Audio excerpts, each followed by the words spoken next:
Now, what industries is there franchising? I saw Yuri had some graphs up there. This is focusing on the U.S. In 2016, the chart on the left is looking at 2016, looking at the total amount projected by the end of the year. One thing to note is that roughly half, 50%, need to do with restaurants or food services, where you have quick service restaurants or full service restaurants. And in addition to that, you do have franchising in a wide range of industries, and we see that continuing to grow as we go further, because the model is such a strong model for growth for the reasons I outlined earlier. And here you can see the breakdown.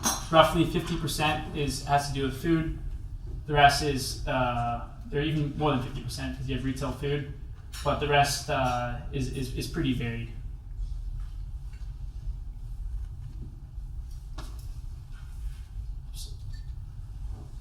So what industries, I know this is a question that was asked earlier, what industries are experiencing growth?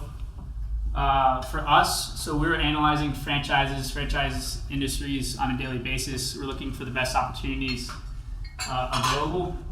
I would say a lot of the big message is that there's growth in a lot of industries, but some particularly more than others. One is quick service restaurants. You have coffee, it's growing a lot. You have healthy food, gelato. We've seen growing huge market potential in the U.S. You have beauty. People are paying more attention to their health and well-being in the U.S. I don't know how it is in Russia, but that's been a big kind of growth area in the U.S. You have pet care. The pet industry is growing like crazy within the U.S. Cleaning and cleaning services. You have real estate, and particularly when I say real estate, I'm referring to property management. That's been a growing industry where you have you buy a franchise and you manage a number of different units for the landlords, collecting rent and doing the maintenance, etc. Education, childhood education it has been a big push in the U.S., and then healthcare, particularly senior care or home care, has been growing. So recently, the U.S. Department of Commerce put together a study, and this is basically a summary of that study, whereas they looked at how is a franchise investment compared to an independent business. And so you see in the blue, you have the from the year zero, from the first year of operation on, what is the percentage of businesses that are still in operation? What is the success rate? And you see that franchises compared to independent businesses in red, the rate is quite different, and as time goes on, it grows.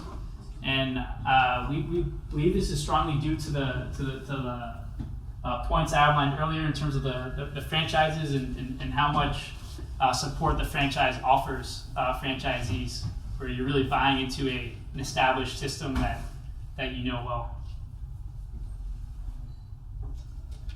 Now, a very important factor to consider is the investment amount. Now, there's a wide range of investment amounts depending on the brand, the type of service, whether it's a service or production franchise.